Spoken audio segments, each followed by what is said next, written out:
Thank you. I'd like to call a Village Board of Trustees meeting to order. If we could all stand and pledge allegiance to the flag.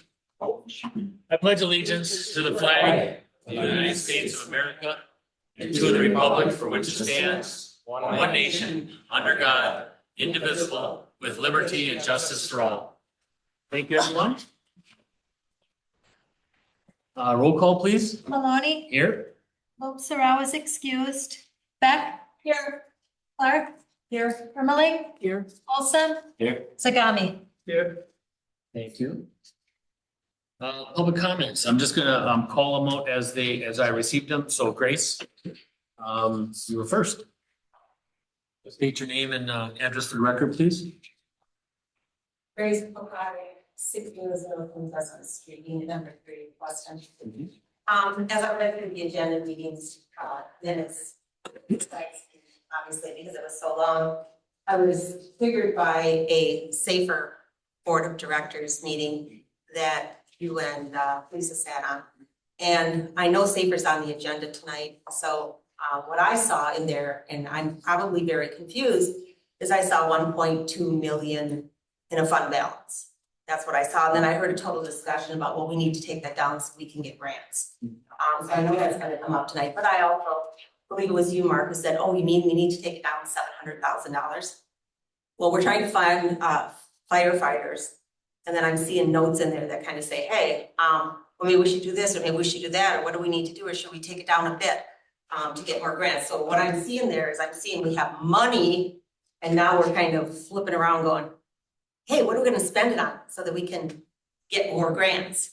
So I would like for that to be part of the discussion tonight when you get to the safety. I wish that Mr. Chief Finke were here tonight to clarify that, but I did read that in those notes. And because of all the discussion with the referendum, the amount of money we would require, and more discussion about a referendum, I'm wondering why we wouldn't be trying to utilize that if we're trying to take that fund balance down, why we wouldn't be using that money, and why are we looking at other options that we go, no, we can't staff that, we can't do that. So I would like some clarification. So that'll come up at that point. Thank you, Grace. Let's see. Next we have Pamela Zimmerman. Hi. Thank you. I'm just here today to address the board about something around the farmers market and parking. My name is Pam Zimmerman. I live on the 2505 Newport. That's the corner of Alderson and East Newport. That's a dead end sign of Newport that does not have curb. Two things. The parking on Newport itself and probably Joseph. There's been a lot of parking on both sides of the street. As you know, there's no curb, there is parking in the grass. For me, that's an issue, obviously, for maintenance. Spent a lot of money repairing that lawn and having people parking there does not help. Also, that is an area that's the right of way where the utilities are located. I know a lot of municipalities don't allow parking in the right of way where there's no curb for that exact reason. It is true, in my case, at least on my property lot, about 2 feet from the road, I have utility lights running. Also, it's a safety issue. I can't see when I'm backing out of my driveway. If there's vehicles parked up to my mailbox, which there has been, I can see. Combined with that, the vehicles that are coming to turn around. There's frequent turnarounds, people coming down Newport, turning into my the driveway across, because they won't go back the other way. Will exponentially increase with the farmers market parking. So that's issue one, if I'm not out of time yet. The second is just the parking in general. Cars are parking on both sides of Alderson Street. I'm sure the adjacent house to me on Alderson, yes, I'm back out there. You can't see the vehicles coming with cars parked on both sides. There is foot traffic from the skate park, from the aquatic center, just the neighbors that are coming around. There's no sidewalk on the east side of Alderson. So people are coming out from between vehicles. Having no sidewalk does not stop people from not coming from that way. I think it's a safety issue, and I quite honestly don't understand why the board didn't decide to have a farmer's market here. This is a big, wonderful space. There's a ton of parking, it's handicap accessible, it's paid for with taxpayer dollars. So that's what I have. Okay, thank you. Jim Pinstall.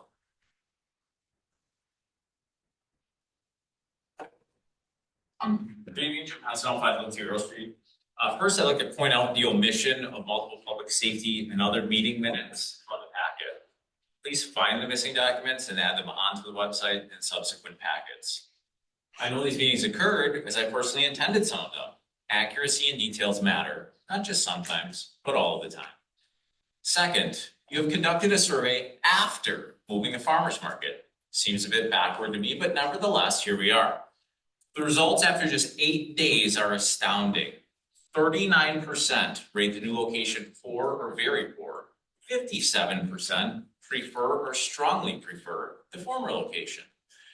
Problems with things such as parking, traffic flow, and ease of access were among the worst rated areas. Parking was identified by 75% of the 275 participants as being a problem. I'd hope that this prompts action. I spoke in opposition to locating the market here from day one. And I hate to tell you I told you so, but I don't have to. You conducted your own survey, and the results speak for themselves. I would ask this body to take a hard look at finding a better solution for the farmer's market if you wish to keep it here in the village. Now let's go back to public safety. The fire chief has been reporting for several years on how dangerously understaffed his department is. What is the actual plan to adequately fund and staff the fire department? The electorate has spoken. They do not wish to bear additional financial burden to do so. Again tonight, there is mention of another referendum. How about we get our poop in a group and start spending money on essential services like funding the fire department before non-essential services? The board borrowed $1.73 million to fund 2 additional ball fields at Kennedy Park.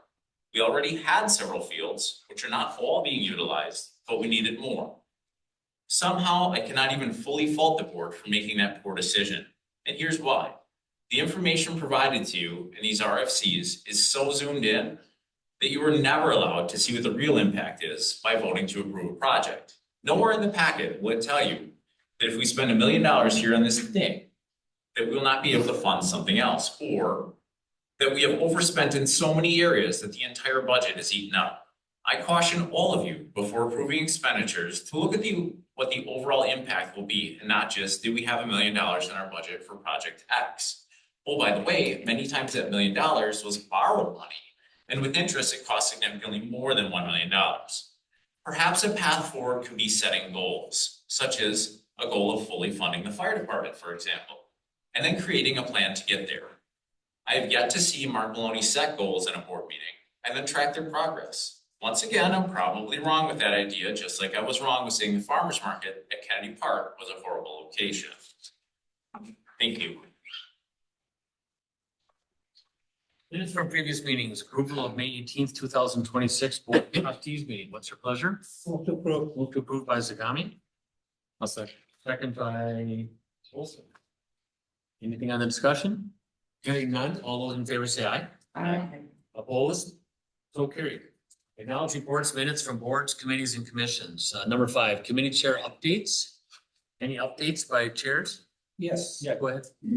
Last month, Public Work reported we treat 20,000 gallon, no? Is that 15 or 20? Like 15 million. 15 million gallon of clear water discharged to the sewer system. That is coming from a sump pump or coming from different area of the household. And cost of it is about $20,000 to treat it. If every month we pay $20,000, that's about $240,000 a year. We are spending for treating the clear water, and we are not getting paid for it. We are not charging anybody. And that's a wasting other taxpayer money because these are the taxpayers discharging that water. And there is a penalty for it. And I think we should exercise that to stop that practice by anybody in the village. Thank you, Shane. Anything for parks? No? Sure. I was not at Parks, but Luis ran the meeting and he's not here, so I will just do a brief update. They discussed Kennedy fundraising. The numbers from the Glow Games are gonna be announced at the tournament this weekend, right? Yep. And then, they tabled a discussion that I'm going to talk about next week, doing a dog day at the pool. Graffiti on the Eau Claire River Trail was discussed. Apparently there is some, and we're figuring out what to do about it. It's not easily accessed with our equipment to take care of it. Nor is it easy to remove from the items that have been tagged. And then, we discussed kayak launch signs, that are to be placed at the 3 launches in Weston. So if you're not aware, we have a trail called the Great Pinery Heritage Waterway, which is a 108-mile trail, kayak, trail, river tubing, kayaking, whatever you want to do. There are specific signs related to that are being proposed to be placed. With the Marathon County Foundation providing the signs, we would provide the labor to install them. Did I get all that right, Sean? Okay. Good. Thank you. Park and tourism, anything? No? Right?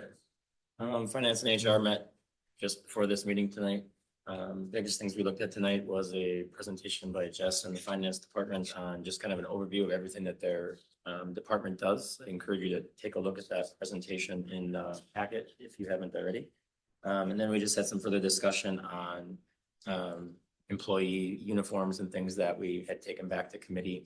And another recommendation will be brought to the board probably, I would assume, in July for review. Thank you. Well, Cliff only meets every other month. We went over those notes in May, and then you and I were at Saber, so I imagine once we got out, okay. They talked a little bit about going to Rennes, doing some IB insertion rates to kind of help out staffing over there. We talked about some part-time positions. They had 26 applicants for some part-time positions. Talked as well about spending down some of the funding, which we can't put in operations, and how you're gonna pay for that down the road. So I'm assuming that maybe once we get a little bit of the chief's report, we can ask them a little bit more about staffing and have them explain where we kind of came up with that thought process. Good. Okay, thank you. And then during your report too, there was a question from public comments about Jessica. Fund balance. Unbalanced, yeah. Yeah. So we'll just discuss that a little bit too. Jessica was at the meeting too, so. Okay, good. Let's see, how about some community development authority clips? No, no. Everest Metro. Chief, anything more? From Mountain Bay? Yeah, just our report that's, Excuse me, hold it. That's my bad. Everest Metro. We did not meet this last month. And nope, so there's nothing reported there. Extraterritorial zoning, was that on a planning commission a month ago? No? What? We have it, Okay. Finance human resources, we did that already. A joint review board, no. Mountain Bay, go ahead, chief. Just had to read a few before you. are we in acknowledge reports from departments? Yes. We're in No, committees. committees and commissions. If you wanted to hold that one for departments, you could. So, They're only in blue is what their minutes are. Yep. Yeah. Okay. Well, that new edition's got me a little messed up. I'm not gonna lie to you. I don't know. I think we do cover it. I don't know if we really have to do that or continue that. So. All right, so acknowledge reports, minutes from boards, committees and commissions. What's your pleasure? I move to acknowledge. 10, 13, 15, Oh, yeah, so 17. all the way 5. 16. Yeah, okay, And 17 tours. what you said. You know. So it's kind of hard to see there. if you Yeah, see the so, poles, yeah. okay, so I move to acknowledge, 7, 10, 13, 15, 16B. yeah, 16B. And Yep. 17. And 17, thank you. Cool. That was a lot more. So we have a motion. What's that? No 7, no 7, yeah. No 7. No correct. 7, yes. We have a motion to acknowledge. Is there a second? We have a motion by Beck, second by Clark. Any more in the discussion? Hearing none, all those in favor say aye. I, Opposed, so carried. I apologize the way I started that, so I'm the one that messed that up. Acknowledge reports from departments. 19 administrator. Anything go ahead? Am I on now? I got the big nod. I have a report in the packet. I just wanted to quickly mention, I did attach our section 10.08 from our handbook, which is that management of requests through the administrator. I just wanted to bring that back up because we've had a little confusion. If you send a request to a department head, it's asked that you send the request to the administrator. You can certainly CC the department head, but if you send it to the administrator, then I can track to make sure that it's getting to the right person. And the other piece is just if you BCC, put in the top like we do, BCC and who you've BCC'd, because then we avoid confusion of who got it and who didn't get it and who's responded to it and who needs to respond to it. Also, I put that in there too, because we did, when we adopted that policy, we did put on there the caveats for research if it needed to be done, like the levels of research. And if it would need custom research, that we would bring that back to the next meeting, just so trustees know that it might be a delay because the board would discuss whether or not the research would be completed. And then questions that are more than just general quick knowledge things would be CC'd be back out to all of the trustees, which you've started to see department heads do this past week. It's just helpful for when they do, if items do come here, then everybody has the same background information at the same time. Any questions? I just go ahead. wanted to make, yeah, comment. I mean, the reason we were doing that is because people were contacting individual staff members and they were taking up a lot of their time just by, and there's nothing wrong with them talking to it, but you need to go through the administrator first. Well, none of us individually have power except as a board. So, but certainly we can ask questions, but just include the administrator in that. And Right. so I think that's just helpful. Lisa? Jamie, on your report, there was a note about Ringle, Reed and Nick Avenue. I don't know what that is. And safer lease agreement. I don't know what that is either. Okay. Ringle and Reed are the two towns that are adjacent to us, and we've been having a conversation about Nick Avenue, which is a street that flows through those two plus Croninwater, about whether or not we would do an extension so it would attach to County Road J because of a development for a subdivision and a mine. The subdivision would be in us and the mine is the word, yeah, and the mine would be in Croninwater. So that's been a long conversation that's been happening and preceded me. But Ringle and Reed met to talk about a letter of support to the state, which we adopted in October, and they were on board with that. That would ask for the state to potentially help the developer with putting the road through. And then they also, Ringle and Reed made the decision that they would assess special assessment for the properties that are in their jurisdictions in order to get that road through too. So that one will circle back to us with an update in the near future, now that they've made that decision. To access Nick, you go on Shorey to Comanchic, and then Comanchic turns into Nick. And then Nick just kind of stops, but there's 5 homes on the Croninwater side where we share that road that they have said yes to, and they built these homes. And talking to public safety, especially the fire department or EMS, it's extremely difficult to get back there. And there's no turnarounds, there's no cul-de-sacs, it's a dirt road, we've got to grade it all the time.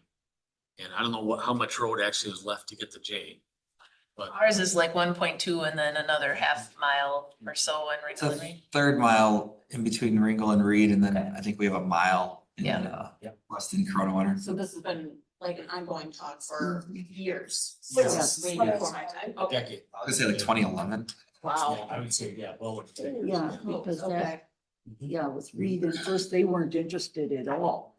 They just said, no, well, we weren't gonna pay to have a road go through, go through theirs and that have our taxpayers pay it. So it just has been kind of a dead issue, you know, not dead, but kind of still. Yeah, and then the safer lease, what is that? So now that Safer has the interns in the other section, we just wanted to add an addendum to that lease to say that we're not, their rent is $1 a year, I believe, is part of the lease. We're not changing the rent, but that they're allowed to be in that. We did, that went through Public Works and Board to say that they were comfortable with them utilizing that space. And so we wanted to put an addendum to that agreement that more formally states that we continue to be comfortable with them using that space for the internship program. Thank you. All right, clerk. I just have my report and then just a couple things to add. Tyler Chang has started as a part-time deputy clerk administrative assistant. So she started at the beginning of June. So if you ever wanted to stop down and meet our two new deputy clerks, they're both working part-time. It's been working out really well so far. And then I just have a little note, besides all the other important things on there, that the Weston Acoustic Concert Series starts June 23rd, and we attended quite a few of them last year. It's quite fun, so. That's a nice community feedback on that. Very nice. Couple food trucks out there. Good. Anything more for the clerk? Finance, Jessica? Nothing to add. Nothing to add? Anything? I will add that report, HR was awesome, thank you. You're welcome. Okay. Fire EMS, chief? A report in the packet. I spoke with Deputy Chief Lang today and we're going to be offering 6 part-time positions. Lisa had mentioned earlier that we had quite a few interviews. To hire those 6, we're gonna have to purchase some extra turnout gear. So we're gonna be we'll have that on the agenda for the next Safer Board meeting to discuss our options there. And then the only other thing I've noted is in the packet, but we had a water rescue that occurred during the hailstorm that moved through Red Mountain 2 or 3 weeks ago, I think it was now. We had several vehicles that were damaged as part of that. Of course, most of them were our newer vehicles, including the deputy chief's car, which is only about a month old. So we're working through insurance. We had one vehicle out there that actually needs some paint work, and for some reason, of course, that one didn't get damaged. But we went to On-Q and Ringle. They did the work. We worked through our insurance company. So luckily it was a $2,500 deductible, but it wasn't per vehicle. It was for the fleet of vehicles. So it's only going to cost us $2,500 to have everything fixed. The damage on Eric's truck alone was almost $9,000. His was the worst. And then on top of that, we had 2 firefighters that were injured from the actual hail. Because they were out in the boat when the hail moved through. So they were bruised up pretty good, but successfully rescued 2 people out of a boat that was sinking in the middle of Lake Wausau. So any questions I can answer? Nothing else to add? Not about your. Well, just so you all know, our chief here was awarded the State Chief Association Award for the year. So Congratulations. Awesome. I know staff put some work together on that. They did the nominations and I think we got notified last week sometime.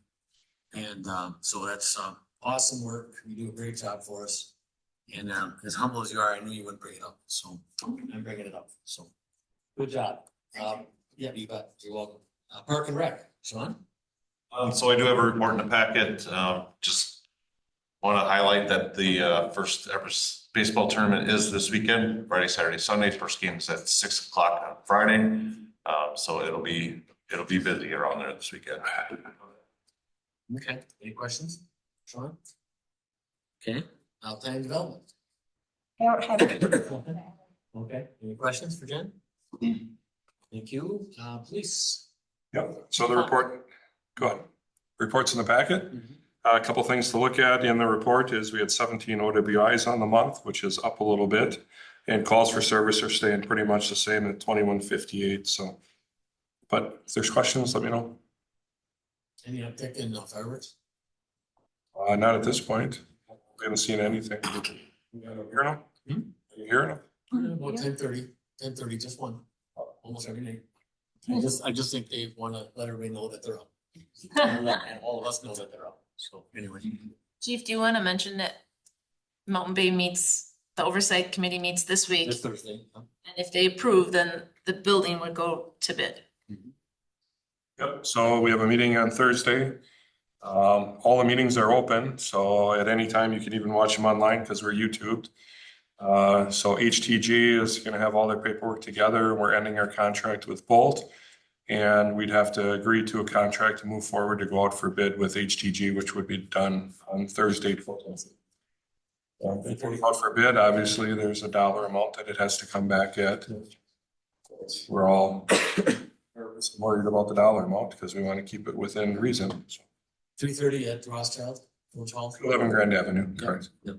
I think bids are due back around July 16th. I didn't see the schedule up to date yet, but we'll know more on Thursday. Yep, so just then you would likely have something back to at least an update to the board in July. It might not be something that's in the packet, because that would be the day after, but you'd have an update. Thank you. Good addition, thank you. Public Works, Michael? I guess I did note in there, did complete the speed study on Weston Ave, which would show that essentially the aggregate 85th percentile speed as is was 48.8 miles per hour. So we can set it back at keep it at 45, I guess. The repair work on the gravel patches, the curb and gutter, the curb should have been poured today. It got pushed back with the rain last week. The first layer of asphalt should be going down Friday as long as weather cooperates. So I'd say probably by the end of next week, once all the kind of construction activity is wrapped up there, then we'd change those signs back to 45 between Von Kennel and Ryan Street. Did you say it came back at 40.8 or 48.8. 48.8, wow. Okay. Yeah, I have that in there if you want to look at how many vehicles were going what speed. Right. You shouldn't attract me. I think of it, I didn't want to, wreck it back on the night. So on that, Mike, I guess, if I'm understanding this correctly, because before my time, on March 16th, the board approved making it 35 from Camp Phillips to Von Kennel and Von Kennel to County J 45. It was put in ordinance. And speaking with the chief in the last 3 months, there's been zero speed enforcement on that road because they can't. Because the posted signs do not match the current ordinance. So I guess, from a liability standpoint, if there's a bad crash there tomorrow and speed's an issue, they can't take any enforcement action because our ordinance and our signs are inconsistent. So if we're looking at reconsidering that, changing that back to 45, I don't think we should keep pushing it out longer. I think we have gotten 3 months where thankfully nothing's happened, but it is 45. It is 45. The ordinance says 45. I thought on the March 16th meeting, it was changed and the board approved that change. No, we kept it at 45. It had always been 45. When the road was reconstructed, the design speed used was 35 miles per hour. So that's where the conflict occurred is, back in 2019, 2020, whenever the Weston Ave corridor was done, we had to create a design speed for the engineering firm to use. So at that time, we're gonna use essentially a 40 mile per hour design speed, which would then be a signed 35 mile an hour road. When that occurred, that's what got built, and there was then pushback on that. So the conflicting advice I had in talking with the DOT, our insurance company and all that, is we had a report that said this road was designed for 40 miles per hour and should be signed for 35. And the way to change that was to conduct a speed study so that we had data to back up. It says we're okay putting it at 45. So our ordinance is still 45. It was 45. We do have some kind of road work ahead signs up there right now. And it's gonna be 35. And it still will be 35 from X to Von Kennel. Yes, from X to Von Kennel, then Von Kennel to J will be 45. Correct. Yes. And I think that's good to come to that four-way stop or that lighted intersection. Okay, good. So Chief, you had a confused look on your face. Am I misunderstanding what we So spoke? when are the signs gonna go back to 45 then? Yes, the signs will go back to 45. What's the date are you thinking? I'd say by Thursday of next week at the latest. Okay. I can let you know when we. So we can get a note out to everybody that they can get back out there. Yeah, I mean, right now with the gravel and before the gravel, it was the speed bumps that I guess if somebody would have been going Yeah. you where would- they would have probably done more damage to your car. Okay, Frank, anymore? I don't think so. Bart? I just was wondering, you've cut out all the speed bumps. Yeah. Were you gonna fix that little hump where the old Weston Avenue and the new pavement where it's kind of a, Yeah, and just west of Von Kennel, that's part of it too. okay, because they didn't cut that out. That's No, why I- that'll be milled and kind of overlaid to transition through there, so. Okay, okay. I mean, that's kind of just a little, you know. Yeah. Okay. And I talked to you about the painting on Schofield Avenue. Yep, so that did get restarted last week and they still have a few, I think. Did you go to the administrator? I talked to him tonight. Oh, okay. At finance. Through Jamie? Yes. Oh, finance, okay. Through finance. Little humor. Little humor. Yes, Okay. I did it through finance. Okay, all right, thank you. All right, thank you, Michael. Yep. Nate? I have nothing to add to my report. Questions? Any questions for Nate? How you doing with your house and stuff? No, still in the waiting game. Okay, all right. Oh, too bad. Okay. You ask finance? Finance? Yeah, I talked to Jessica. She said nothing. Any questions? Did you have something for Jessica? No? Okay. Yep. I'm actually got it in order tonight. I actually made it. Before we transition from reports, did you want Travis to talk about, or do you want that under the next section? About mobile home inspections? Only if there, or only if there was questions? I think only if there's questions, because I don't think there is any issue. Okay. Mark, really quick. Yeah. So I guess this is where my confusion is. I'm looking at the April Board of Trustees minutes and it says motion by Maloney, second by Jordan to approve ordinance 26006. Amending chapter 82 of the municipal code with the following changes. Camp Phillips to Von Cannell remains 35 miles per hour and Von Cannell to County Road J be 45 miles per hour. Yes. And it did pass. Yes, it did. So if we're gonna keep it all at 45, No, No, isn't no. that what you were just saying? We're gonna, No. 35 from Camp Phillips to Von Kennel, okay, and then Von Kennel all the way to J will be 45, just what the ordinance is now. okay. So that's the only signs that need to be changed, chief, are the, From, The 45. Von Kennel to Ryan. okay, and those are the ones that were done. Perfect. Okay. Thank you. I appreciate that. Yeah. All right, no more with you? And no questions for Nate? Okay, work product transmittals. You have to do acknowledge for the, Yes, we do. Acknowledge, Yes, we do. I was just testing you, Pam. Thank you. motion to acknowledge 19 through 27. Motion to acknowledge by Ermeling, Second. second by Clark. Anything on the question? Hearing none, all those in favor say aye. Aye. Opposed? So carried. Work product transmittals. We want to do all three. 29, acknowledge May building permits, acknowledge May budget status, and acknowledge May code enforcement report.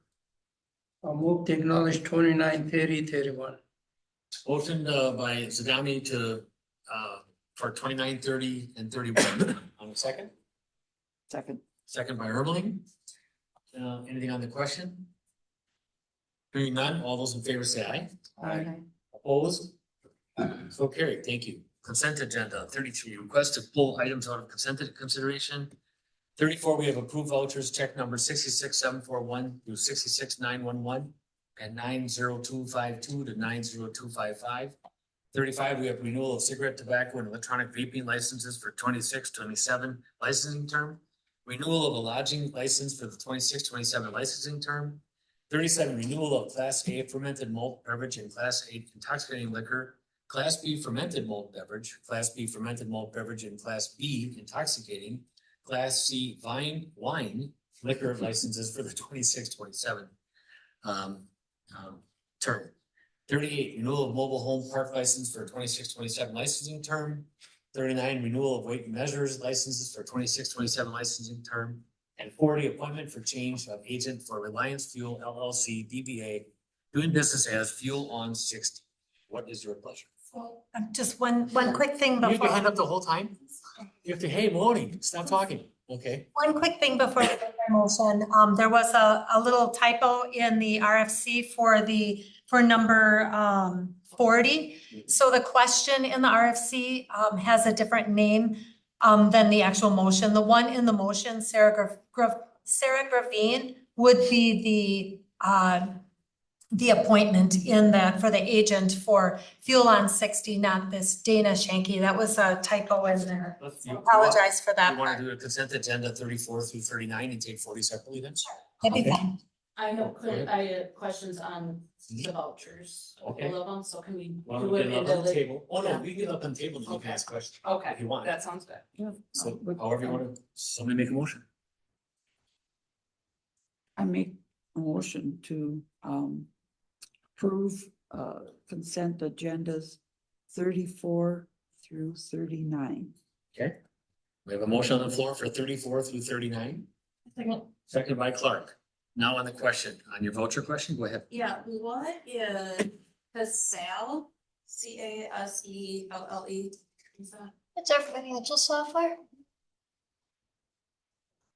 Okay. So that's different than using your Excel. Correct, because Cell is used to issue checks, do payroll. It's our financial software.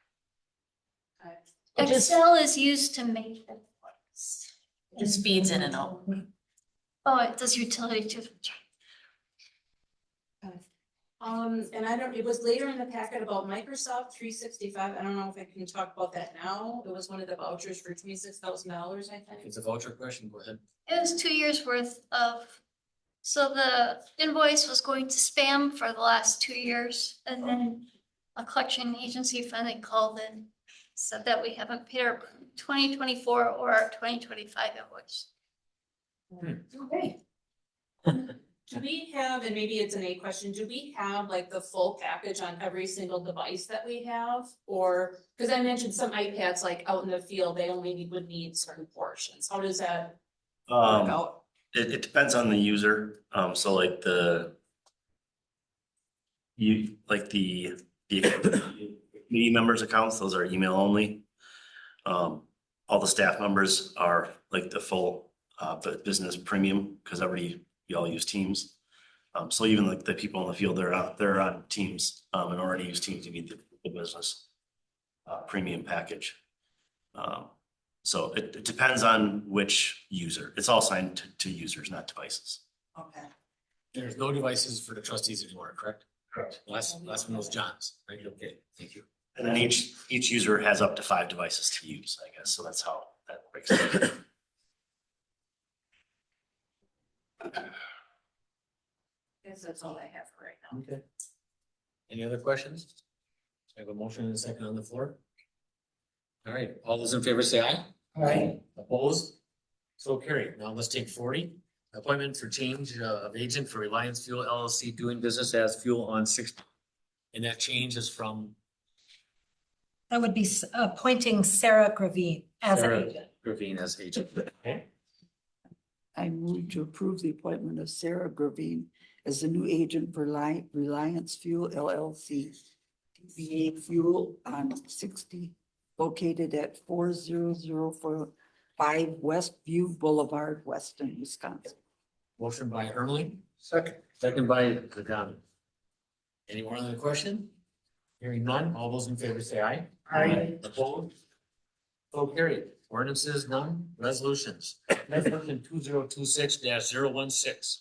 A resolution to approve the 2025 Compliance Maintenance Annual Report, CMAR, for Weston Sewer Utility and submit to the Wisconsin Department of Natural Resources. Need a motion? Motion to approve. Motion to approve by Olson, Second. second by Clark.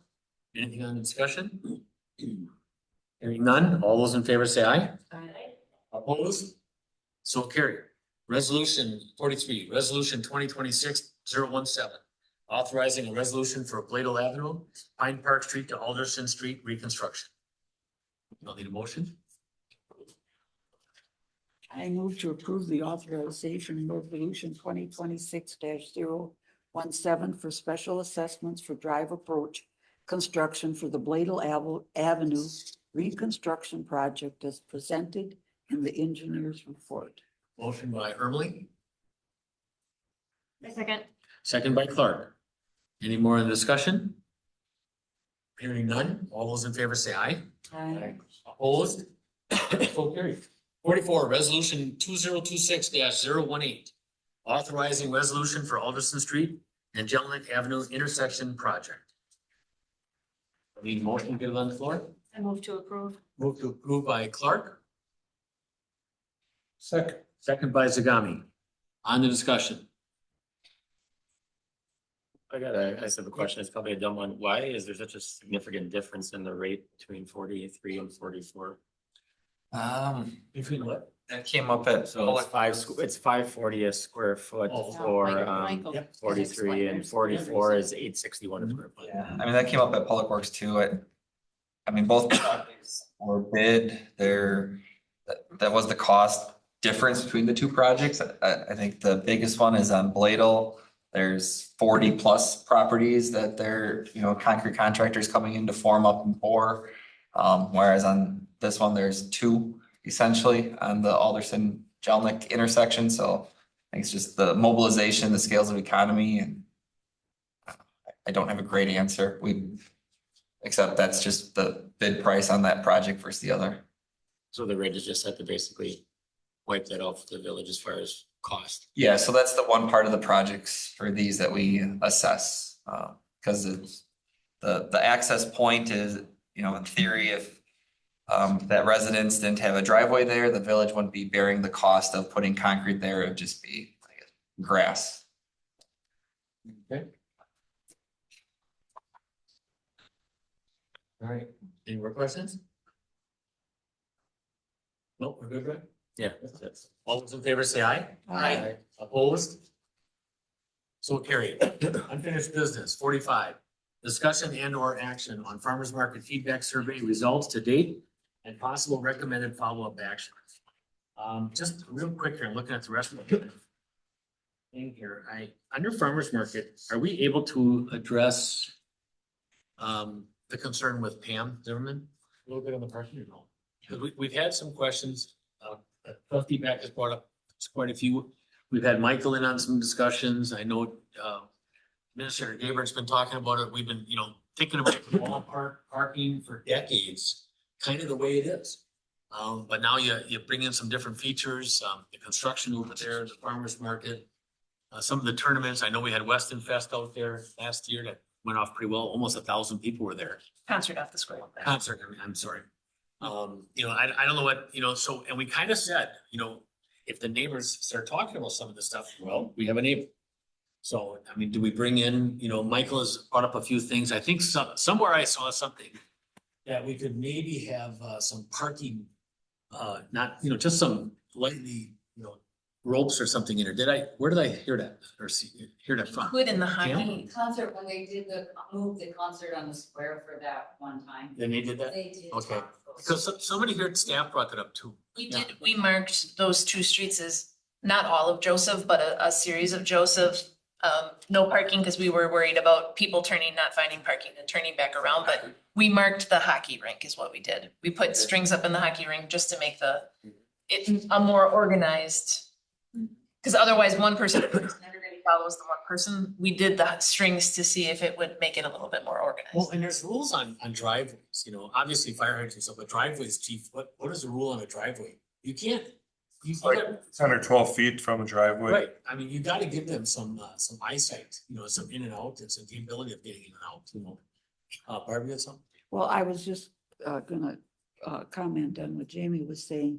That was my thought, was that what might help is if we kind of did a formal parking, like you said, with ropes or whatever, so people, I can remember we parked that way forever. My kids, I think, were young yet when we would go in and you would park, but it's kind of a free-for-all where if you actually had it marked with some ropes, you would get people to kind of, At least start, yeah. Maybe if I don't know. Or would we take ropes and put them out on Tuesdays and then pick them up and then put them out again on Saturdays and then pick them up, or would we? You could just leave them. Yeah. There's ball games, there's stuff going on all the time. I just also want to mention that you have updated. I said in the RFC, I would bring you updated. So as of this afternoon, I think I printed these at around 1:00, 1:01 PM. We might not have an answer tonight yet, but we are working on it for your answer up, Pam. So I know there's been quite a bit of discussion here the last couple weeks, Michael. I was gonna say, like, even like on East Newport and Joseph, I mean, we can put up some, like no parking back to corner signs so that, you know, we go down those side streets a little further just to make sure people aren't right there. And, I thought there used to be more, I thought every power pole on the east side of Alderson Street had no parking. Based on the Google Maps that I could find, it looks like there's only one left out there that says no parking anytime. So, yeah, it's down by the Banter Apartments. There's one sign, so I think we can add a few more no parking so that east side of Alderson is marked again as no parking, so. Okay. Those few things. Lisa has a. Cam, do we have a motion second on this to get this up on the floor? So, We do not have a motion So because there was we- no motion yep, presented. so let's go to 45 and get this on the floor for the farmer's market feedback survey. I need a motion to get on the floor Make a motion to. put by this- Ermeling I'll and second. second by Beck. Okay, now on the discussion. So We what is can the motion continue. for? For 45, discussion and or action on farmer's market's feedback survey results So due. it's the motion to discuss? Yeah, Yes. discuss, yeah. Motion to. Yeah, I just, because right now we're out there free nilling and shopping.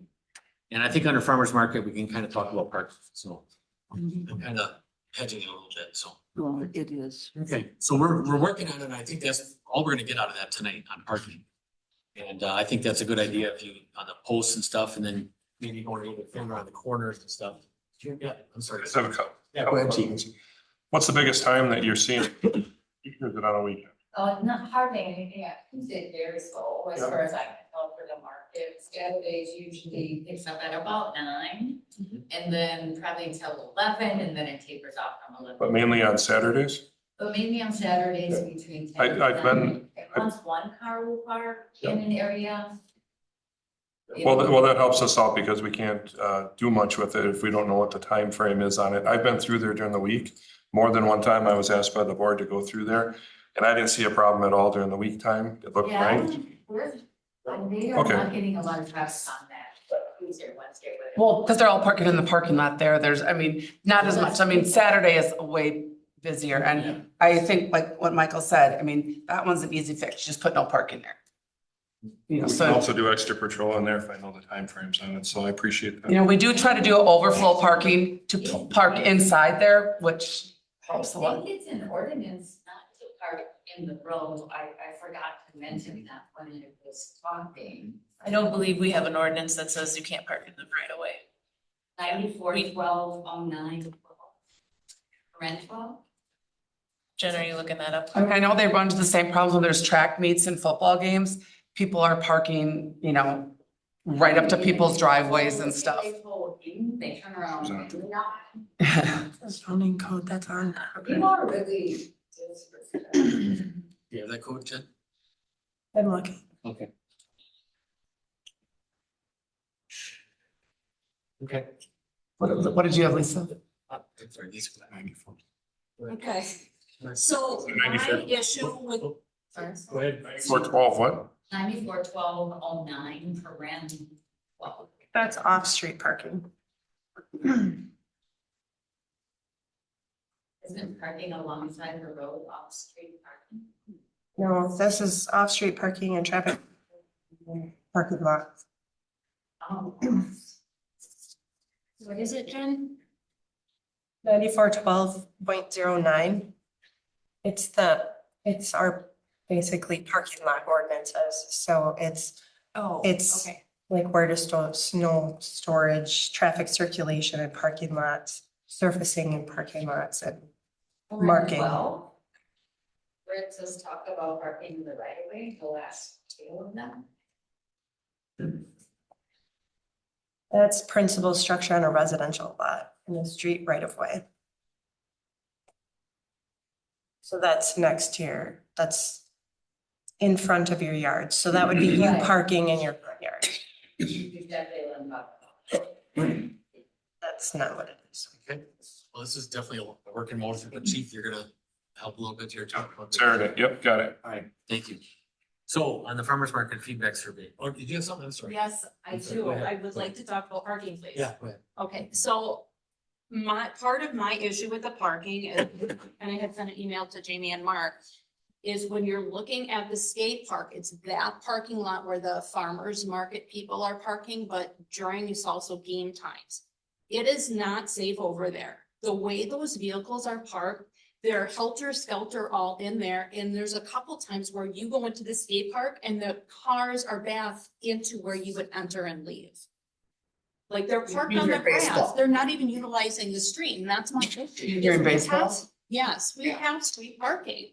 Cause I It's do not try to far really away. regulate that during the farmer's market. That they, you know, I set up cones Mhm. and stuff, so they don't park on some of that stuff. I try really hard. I can't get there every Saturday, but I do really, and I talked to Margaret, they don't park that way during the farmer's market. A lot is during the ball game, and I don't know how we can address that. But they're not even utilizing street parking, like if every street within 5 miles was filled, I could see where people are trying to cram in, but they're all cramming in the parking lot. People are not even utilizing that street, and I don't understand why or what we can do to make that better. But somebody is gonna be hit, people are walking in around the cars, you can't see around those cars. And I thought that was the whole idea with opening up parking to alleviate some of this congestion between the aquatic center is gonna be running, we got ball games going on. The farmer's market Tuesday and Saturday, so when you add that all in, that's where I'm having a concern, is that people are not parking in that parking lot, something is gonna happen. So either we have to put a rope right around there so people know it is, those slots are full, you can't go up in that grass area.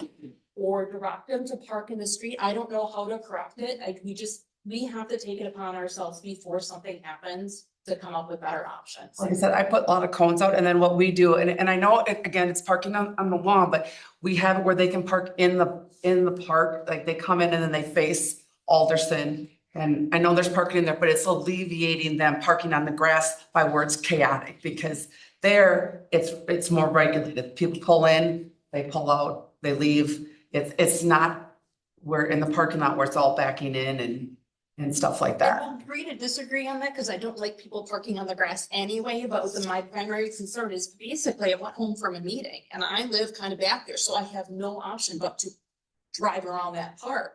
So when I'm driving around and I see that parking lot so congested, it is a major concern. I know, I mean, I agree with you. I'm not disagreeing with you. I don't know if we go back to Friends of Kennedy Park and talk with them and maybe have to direct some That's of the not their ball game concern, it's, people. that won't be their concern. Their Okay. concern is on the ball fields and fundraising. I think if. That'll be on staff in our police department, and we'll have to come up with a plan. We'll have to And I just go wanna over- like throw out, like, you know, where it is now, like if there's no other place we could move it. What you talking about? The farmer's Yeah, market. okay, that's what we'll get into here now. So let's just, this is Okay. parking now, so that we're gonna move this forward here and we'll have to work on this. So we're not gonna solve this today. On the parking. Okay? No, enough? For now. Okay, I Thank know, you. I know. Okay, farmer's market feedback surveys. Who wants to start? An updated survey was provided. Mhm. As of 1 o'clock today, we were at 322 responses. But Jamie, if people ask, can they still fill out that survey? Cause I had a couple of people ask me and I said, well, they said they had only opened it for the weekends, but you can click it and try and see. I thought tonight we would talk about when we actually wanted to close it. It is still open, it's still accepting. We still have, the vendors still would have flyers out tomorrow and signs. So we can, the other piece I had put in the RFC is potentially if we decided we wanted to close it at the end of this week, or maybe we get it through next week, Tuesday, is it something where change is difficult? We understand that. Do we close it now and we open it back up in August or September when it's later in the market season and see, is there a different perspective, or is there a new perspective? I'm getting people that are talking to me, and not many, but a few that were one way and have flipped and went the other way. So, I mean, there's a couple that are online that have actually done that. But a couple of my neighbors, a couple of people I know have said that they like it. They just do. I have driven by it. I have not attended. My legs are getting better. I probably will. But, and I know a big thing for the vendors is they can have their vehicles there so they can, get at their stuff a little bit better. But I think change is a monster deal. It really is. And we don't have the ability to go back to the old site. That site's done. That was a gift for $1 a year for 10, however many years, 14 years. 10 years? Yeah. Long? It was 10 years at the original site, 10 years at the At the other. Phillips and stuff yeah. like that. And Michael and I have gone through this too, whether it be Mock Miller or original old site in front here. To get 50 vendors here with their vehicles and customers is not gonna happen. Well, why not? That would be my question. So the square footage at Kennedy Park between what the vendors are using right now and the parking, the vendors are using about 40,000 square feet and 31,000 square foot parking lot at Kennedy Park. Our parking lot here in front from that driveway to this driveway is 31,000 square feet. So it's roughly the exact same size parking lot. And then we don't have a 40,000 square foot green space for the vendors to be. So our parking lot is the same size and we don't have. Most of the green space out there is water retention. Yeah, That all correct. falls down. Yeah, so the green space from driveway to driveway along the sidewalk is about 23,000 square feet. So it's half the size of what is at Kennedy. And then when Highway X gets reconstructed in 2 years, the green space on the west side of the sidewalk is gonna disappear and become Highway X. So we'd be in that same boat, even if we tried to fit something here and, yeah, we got the 2 retention ponds on either side. So I guess I feel like we tried to say that at one point before why this site wasn't picked is it looks big, but when you actually compare it to the same size as what we have, it's not any different. And then if we have parking issues already at Kennedy, we don't have a lot of spots for people to park here. They can't park on Camp Phillips and we don't have another large area for them unless we start hiding behind, putting it behind here, but now we're off the corner. Or on the corner, take all the trees.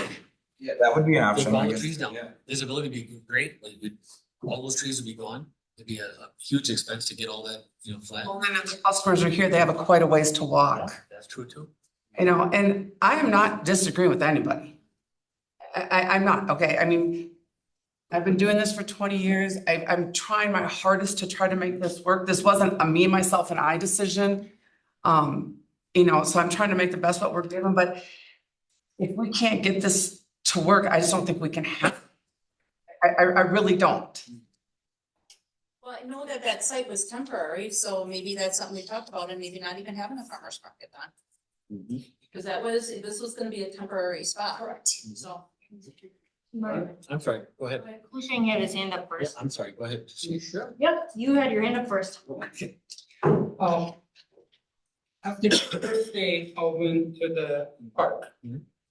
And I talked to the vendor. And I asked him, how do you go? The response was, that was great. I said, do you like it here better than the other side at Camp Phillips? He said, yeah, this is much better, open area.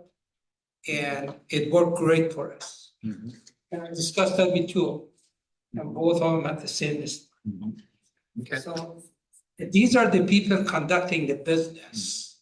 I think that their word should go along. So I can speak, being a previous vendor at the farmer's market. Yes, it's awesome because you can have your vehicle with you. I mean, that is huge. When you are restocking or you have certain items that you have to keep cold or whatever, it's cold out, sometimes it's 30 degrees and raining. It's super nice to have a vehicle, for sure.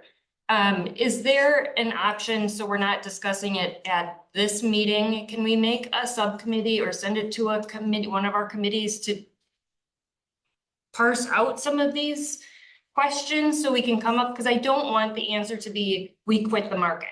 If we have to make the market smaller or whatever it is, we have it at Kennedy for the time being, with the long-term plan being something else, because right now that land is slated to be a ball field at some point, right? The market wasn't part of the master plan for Kennedy Park. Like, can we put together a small committee of stakeholders, a vendor or 2 with Renee? Can we just do it at the Parks Committee? I'm game, but I think it's a better conversation at a smaller. If I could do a cartwheel right now, I would. I think that is an outstanding idea. I think that's where it's gotta go back to. Several of the trustees always say that all the work and all the discussions at the committee level or commission level, absolutely, that's where it should go. Because we're gonna talk about this every month. Every month, we're gonna talk about this every month, and we're gonna kind of go back and forth and, you know. But I think at a committee level, I think it's parks, because it's in the park at this point. But even so, it might be somewhere else, and even if it was sitting where it was at Raleigh's site, it could still have been at parks. So, I totally agree with him. So, And I don't think getting rid of it's the answer. I agree with Ken all the way. Like, I- we're gonna talk about community engagement here as one of our other issues, and to take away an event that's been here for a it's a too much decade and a pride, half, 2 it's, decades, yeah. people look forward to it. There's gotta be a solution I that's think it's better than to outstanding, get I rid do of it. too. So I totally agree. And we're gonna find a site. There's gonna be something that's gonna pop up. It is. And, it's gonna work. And can I ask, Just real quick, Craig? No. All right, go ahead. I'm sorry. I couldn't help it. That property that I think is owned by the village, but what if someone approached the owners of Alpine Trailer Park and asked about possibly renting that for $1? They have all of the old trailer slips in there, and if my memory serves me right, the village owns the property right behind it on Ladle, and there's a pump house or something there that's fairly big. You could put your parking back there and maybe utilize something like that for. There's an I don't active, know. I'm sorry, what? there's someone actively looking at Yeah, that. and I don't wanna say too much, but I'm glad Jen just said that is an active site right now. And, yeah, so it would last maybe half a year. Okay, Barb, you have something? yeah, I was just gonna say, please explain why we didn't use Mockmiller Park. Other than the fact that it's No, completely no. out of the way. Yeah, let's explain that at the Parks Committee. Okay. Yeah, Well, because, you know, people I mean, seriously, so, yep. This is gonna be the committee, the board, I should say, where it's gonna come from Parks. And then, yeah, I think that's a great idea, that it should go back to Parks.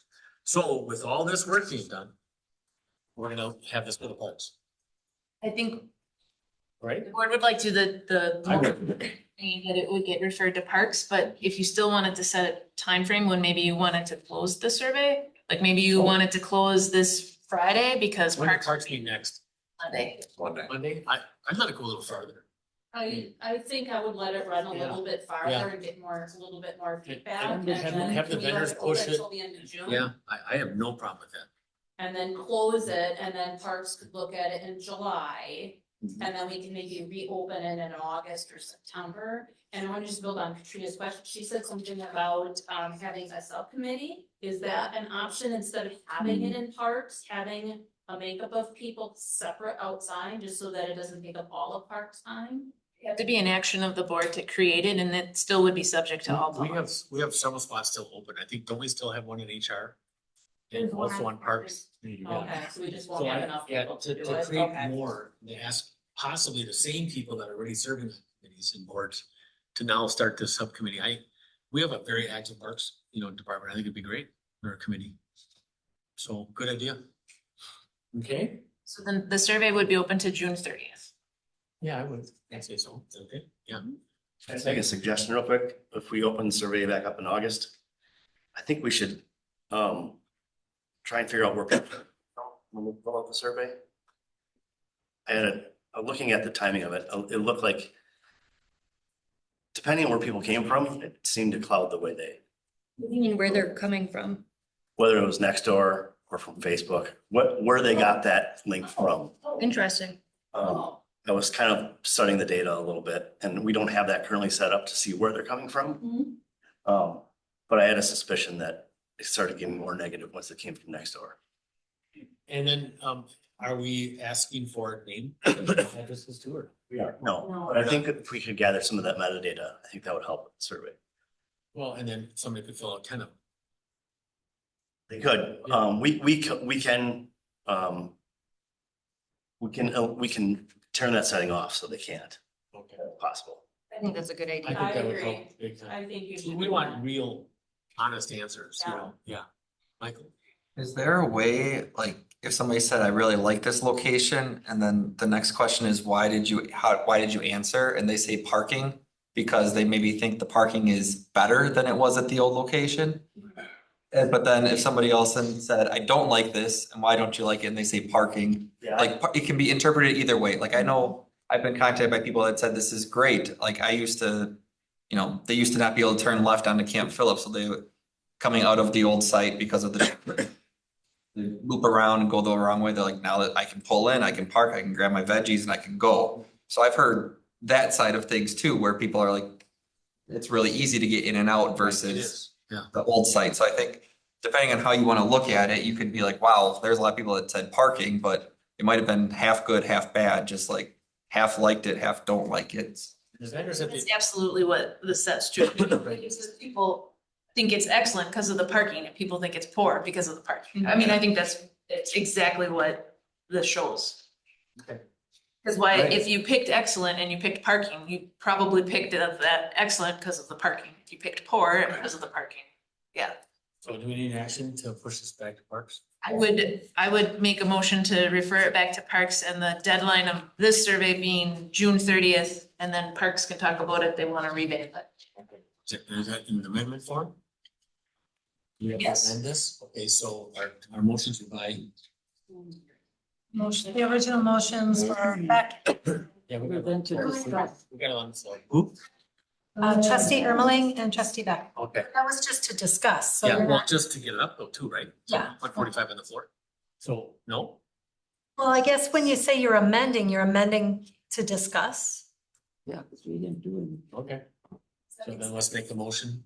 So we can let Then you have that to drop. withdraw the first motion because they made the Yeah. motion. Yeah. So, I mean, I guess you can. so just make whoever the motion to withdraw the motion to discuss and a new motion. So that was back in our wing. Mhm. Okay, I make a motion to withdraw. withdraw my motion. I second first. Okay, any more on the discussion? Hearing none. All those in favor say aye. Aye. Opposed? So carried. Now new motion. I make a motion to refer this to the Parks Department. By Ermeling. And to extend the survey until the end of June. I second that motion. Second by Beck. On the discussion. Hearing none. All those in favor say aye. Aye. Opposed? So carried. Thank you. Great ideas.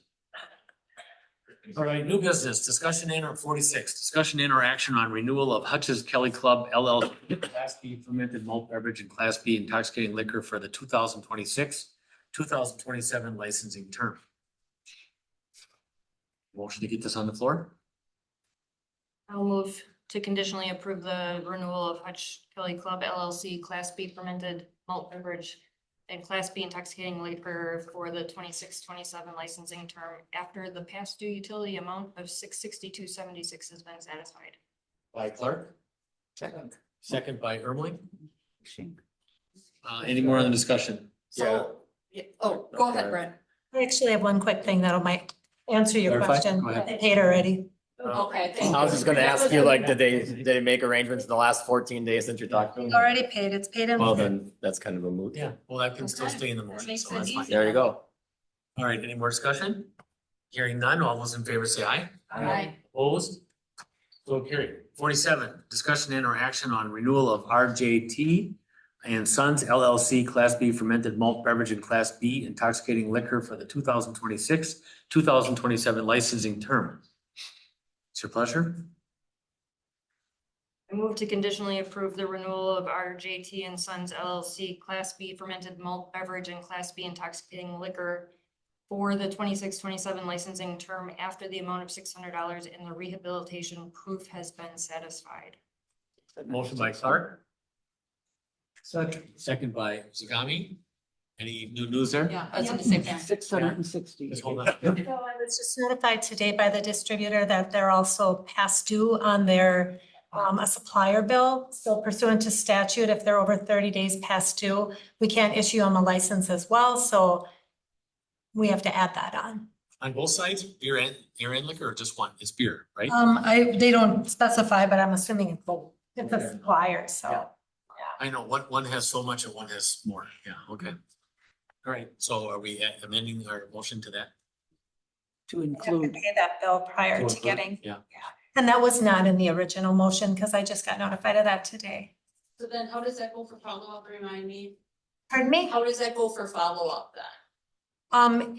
You would make it contingent upon the rehabilitation that they would have to prove and also the payment of this bill.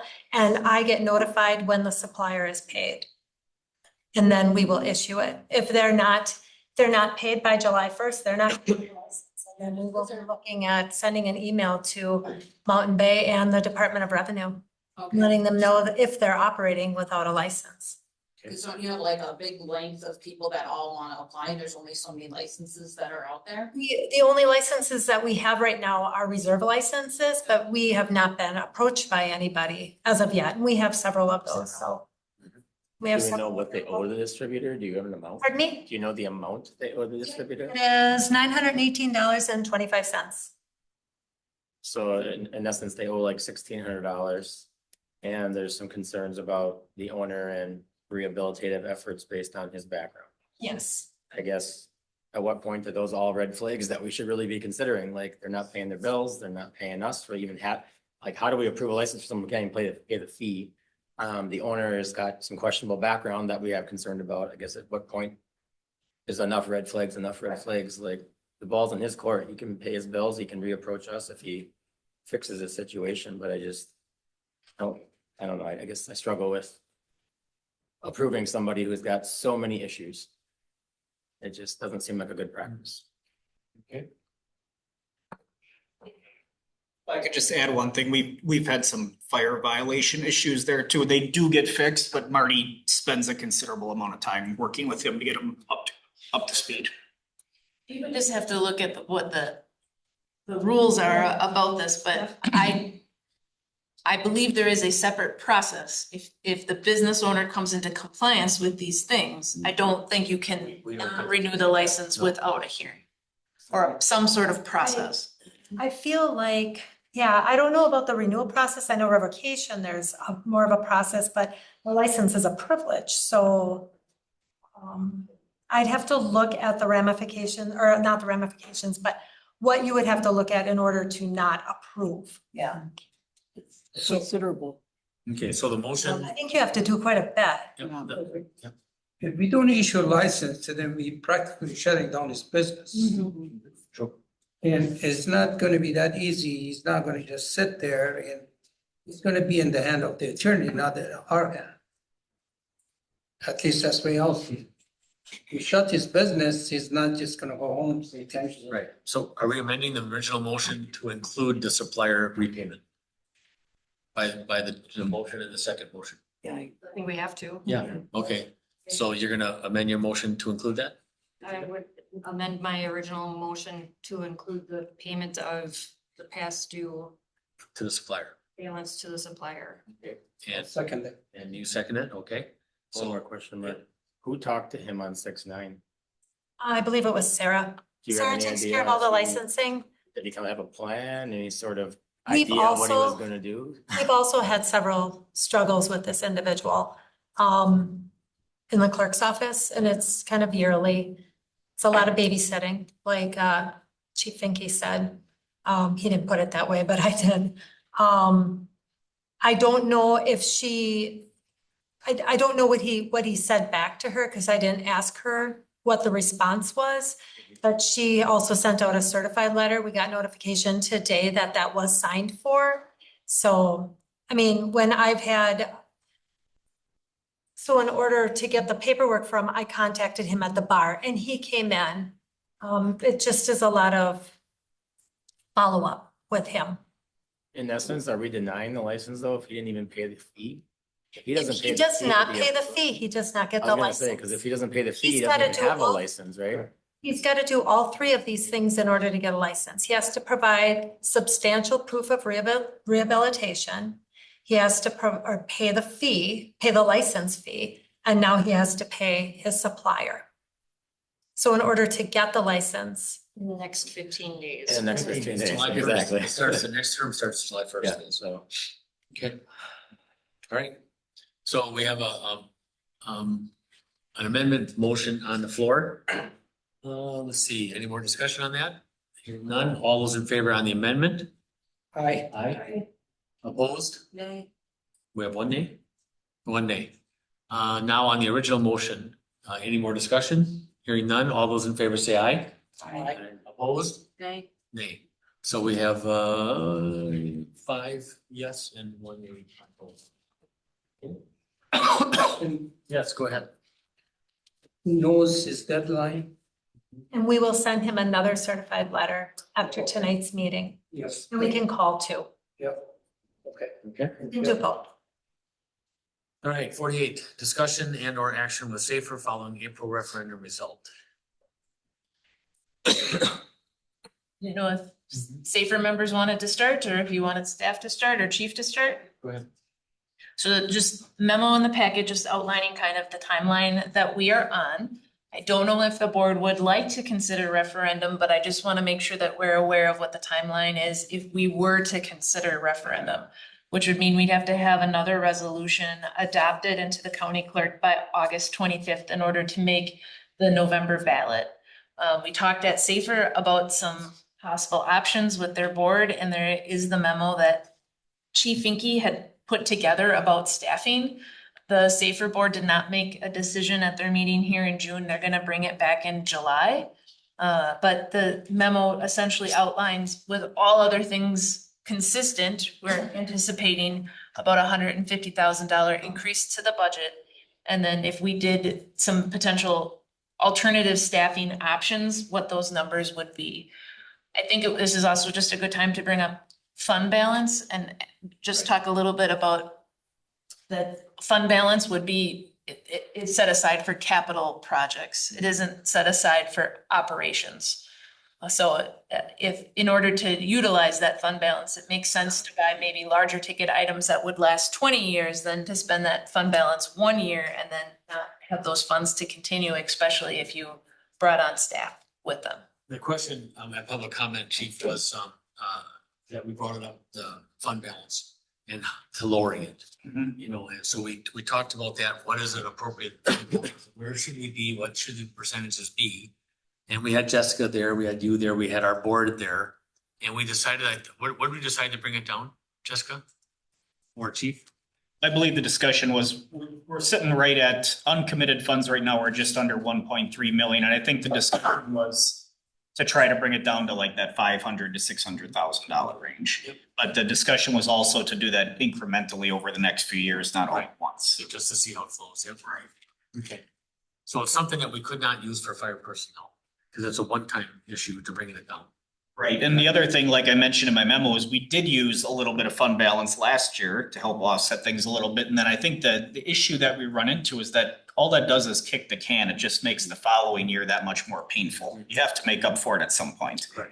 So, as bad as we need staffing, I'm not in the favor of using fund balance for that, because eventually you're gonna have to pay it. You're gonna have a bad year. It's not a permanent fix. So I would agree with the administrator, and that money should be used for capital purchases or those one-time things that we need. Okay. We had a very healthy discussion on staffing and how to go about it, part-time. I mean, you name it, and some of the misunderstanding is still, you know, do we need 6? Do we need 3? Well, to get to actually have hired 6, that's two shifts. Per shift. That's it. And if we did 3, that's only 1 shift. And I think there's some misunderstanding that if we hired 3 personnel, we'd have 3 shifts. It's not true. You need 3 to do the 24-hour cycle or the 48-hour cycle, whatever it is, 72 or whatever. It's 48. Yep. 48, yeah. We have 3 shifts. So if we wanna add 1 person per shift, we need to hire 3 people. And I think that was that was kind of a misunderstanding for a lot of different things, but in regard, that's just a referendum. That's not us having enough money or not enough money to make this all work, or our share, I think, what, 67%? 68 of those this year. 68%, yeah, and Red Mountain is the balance. I'm sorry. Oh, no, I wanted to confer with the fact that surplus, you hear people say, oh, you got surplus, but surplus cannot be used for operations. It just can't. And what dollar amount are we, if we went for referendum, again, did you say I didn't say a dollar amount only because we were having a conversation at the Safer Board about what would we like to potentially do for next year regarding staffing, and that would kind of stimulate back and forth what that dollar amount may be. Okay, now with retiring of the TIF, would there be any dollar amounts that I am sure could help cover some of this cost, but I guess I am cautious about using it all because we're struggling in our own general fund to meet certain guidelines and whatnot all. So and I know with street departments, we're doing type funding for them that is more borrowing than what, it used to be.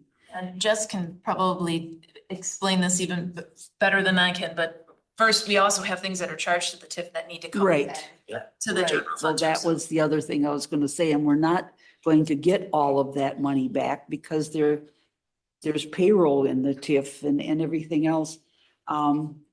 But I guess my biggest thing with the referendum, wouldn't have a problem doing it again, asking them. But I would hope we would do a more realistic dollar fund. I guess that's. Because the 600, I was not in favor of at all. Right.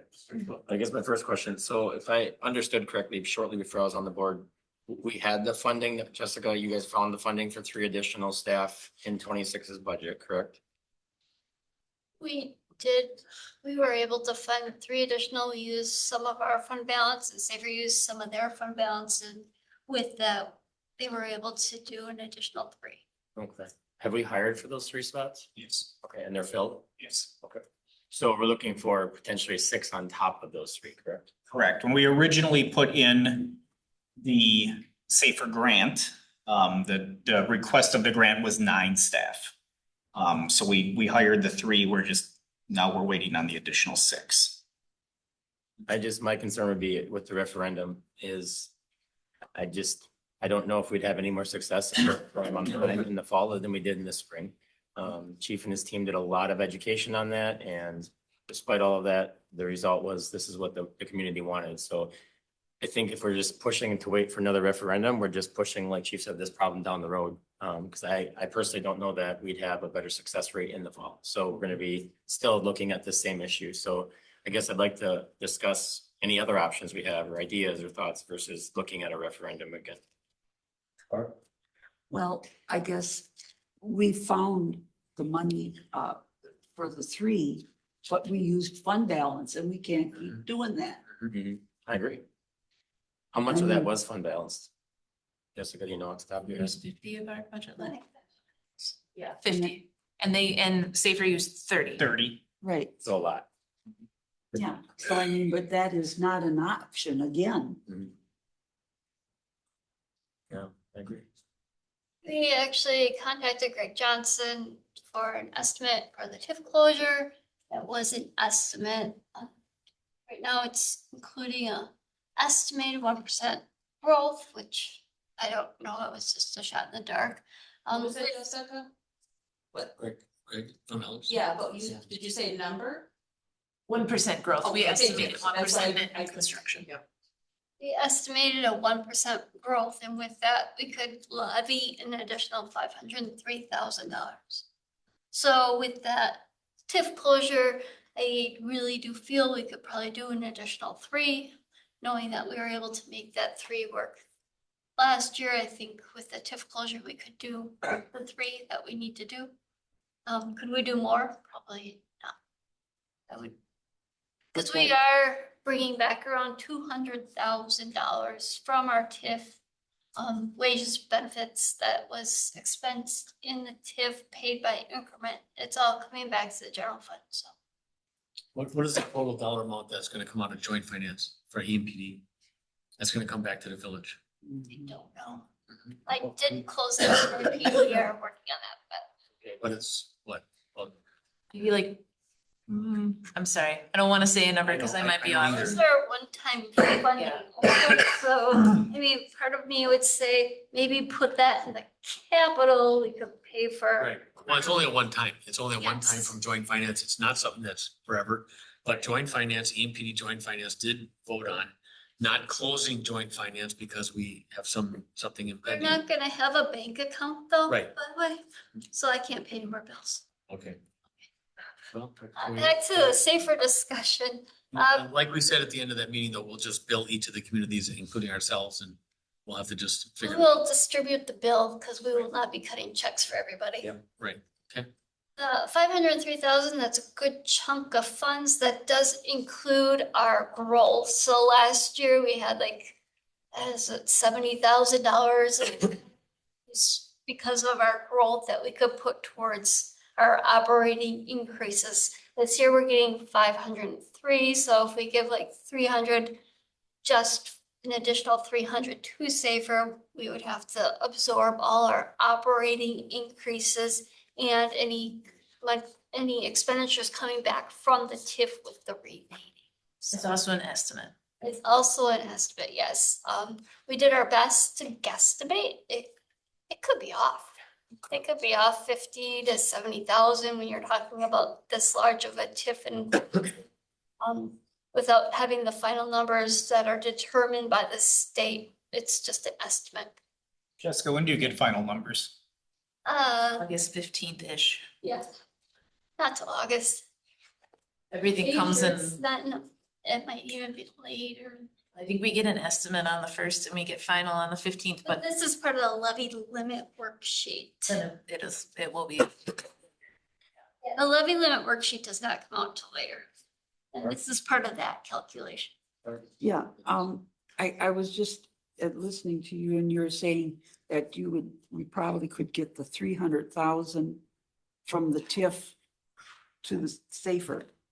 However, that's just gonna cover what we took out of capital, right? For this year. Go to capital. Well, our fund balance, I'm sorry, not capital. Balance was 50, we believe. But so if we're estimating 5 and 2 off the top would have to come back because that's what's being charged to the TIF. Right. So we have the 3 left. I think Right. it was a little high of an estimate. Well, Just yeah, to work it around. yeah, but I guess, how much did we take out of fund balance? How did you come up with the 300,000 for this year? Three is just a guesstimate. We're throwing around 300,000, but it wasn't When exactly. they hired 3 firemen, how did that get funded? We were able to move some numbers around along with the $50,000 fund balance applied. We increased our interest income a little bit. That's not sustainable either, but Well, I was gonna say, but the interest isn't, I mean, you can it was closer to actual. Our actual right now, we're still trending a very good surplus in interest income. Interest rates were supposed to drop. They haven't yet. so you're saying that other than the fund balance of 60,000 and plus they took money out of their fund balance. 30,000. So we're talking 90,000 that we don't have. Well, we only get 68% of theirs. Okay, well, there again, okay. So I think what my point was is I don't think we should be going for a referendum for 600,000. I feel we can cover some of that. I mean, if we want to wait closer to the time and see what the numbers are actually coming in at, but at this time, we also, if we are looking for a referendum, we need to get in agreement with that. right, well, that's what I think I was trying to get at is originally was if we went referendum, what is a realistic number?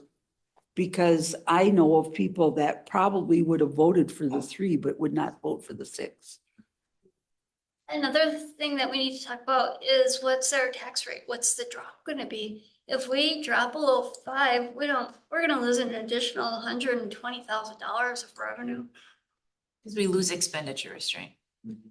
And if we drop below 5, we can't classify ourselves as a full service community. No full service community has a tax rate that low. I mean, you look at the tax rates of our surrounding communities besides Cronin, it's just an unbelievable tax rate, which not sustainable. So Services offered. if you're saying if we put that into the fire department, we lose Well, our what I'm restraint? saying is with the referendum, I think maybe we'd have a better sell of getting our referendum approved, telling people that even if you pass this referendum, you're gonna be paying less than you paid 2 years ago. I think Jessica's got some really good points, and I could see that, I can't see going to referendum for 6 when it didn't pass the first time. But if we're able to get 3 possibly with the TIF balance and maybe go to referendum in the future for another 3, maybe that would help out chief. I think he's looking to see what the board can help him out with, and he couldn't really nail down what he wants from his avenue, so I think we're trying to meet somewhere in the middle. So I think that's a good option. I just rushing it for August is gonna be a really tight squeeze. And to Brett's point, let's walk through our budget again. I mean, that's one thing. I think we're gonna be doing joint again, or we gotta decide how we wanna do that budget again, but really get everyone on the same page when we're walking through budget, how we use our funds and where the funds go. I think that's some good points to suck up. Okay. Any action? Does chief have anything to add? Chief, anything with the No, I think, I don't have anything. One thing I do want to mention is just remember, we obviously have to work through this with Rib Mountain too. I got the impression a little bit at the last meeting, one of their board members was not able to attend. But I got the impression that I think their village administrator wants to know sooner than later for ease in helping her prepare her budget. I know she had mentioned that during the meeting. About kind of needing to know what the costs were gonna be, and I think even though their full board had approved hiring the 6 prior to the referendum in spring, I kind of get the impression now that maybe they're not in favor of that anymore. Which is a little bit disheartening, but I think that's the position that they've kind of. Okay. Okay. All right. Great discussion. Very good discussion. Okay. All right, moving on. Nothing there, no action. 49, discussion and or action on potential community engagement efforts and or events. I had a memo in the packet, but this was requested by trustee Beck that we have a conversation about potential community engagement events for efforts. So I had asked to kind of get this on the schedule. I attended that Rib Mountain event that they have, which I thought was excellent. I think Katrina went, Jamie was there. I can't imagine that there was much of a cost from their standpoint, but it was really nice to have tables, and basically if it was Michael, he'd stand and people could come up and ask questions, and we could do it right here at the village hall. We have enough parking lot space that we could do it. I think once a year doing it is not a bad thing. I think it gets the community coming in. I'd also like to see, maybe, I don't know if the board or Brent or anybody else would be open to coming in at 7 AM. Maybe people have odd shifts and they come off a 3rd shift, they can't attend meetings, to at least be here so that they could have questions. You know, come in and they could ask questions and we can take some notes and get them to where they need to go. I think it adds one more thing. I know we do a lot. But I think doing something new is not necessarily bad. If we have a coffee hour every other month for 6 months and nobody attends, then we don't have to keep doing it, but it's a nice option. So does the board see any reason why we couldn't do some of these things? Well, we used to have, I don't know, probably 10, 12 years ago, we used to have things in the parks. So once a month or every other, it was a neighborhood park, we would let everyone know that we're gonna be at this park, we're gonna have some of the staff there. And it would just be an open neighborhood talk. Neighborhood meetings, so every park. Yeah, every park. It was actually, I went to probably half of them. I went thought to it was all of actually pretty good. Yeah, I know a lot of them went to every one. And I thought it was pretty neat. You know, I don't know if we had food or anything there. I don't think we did. Maybe you could bring your own, but you could just, if They you had wanted to like just come and puzzles listen. and stuff or You like could just bring a lawn discuss. chair and sit down and listen and have some open discussion on different issues or problems. And sometimes you weren't able to answer the question that night, but you got back to these people.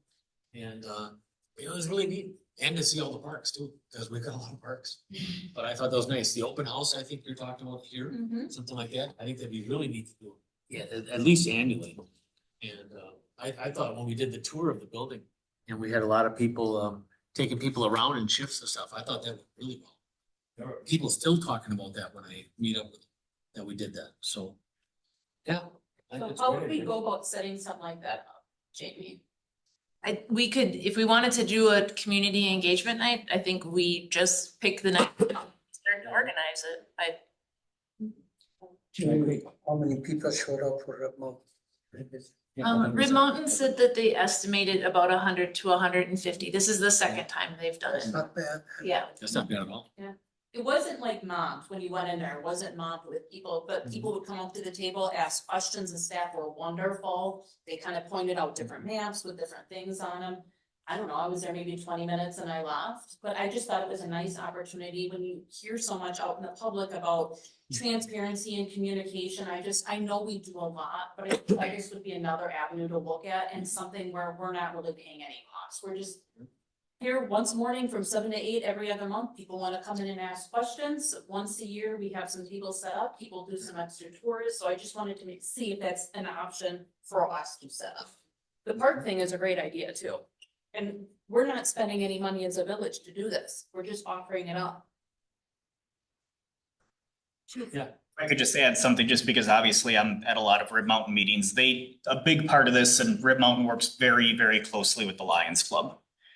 So they are a huge help when they do events like this, as far as the food and beverage and all that kind of stuff. Their Lions Club is very active, so I don't know if there's the ability to partner with anything like Service club here too, yeah, that's a great idea. Optimists, Yeah. any of that, I think would be great. I had put in the RFC that the Lions actually do a big steak fry. That's a fundraiser. And so next year it will coincide with that because they put up a big tent over there. And so Chief is right. Galen, their administrator, did mention they do have a strong support from the Lions, which is helpful for this. Yeah, good idea, good thoughts. Okay, Okay, so do we have a plan? let's. A potential motion might be as if there's a trustee or trustees that wanna partner with me and we will put together a little roadmap and we could bring it back to the next meeting. I think it would be something we'd still wanna accomplish this summer. Yes, definitely, I agree. Volunteer. I volunteer too. All right, so which one's making the first motion?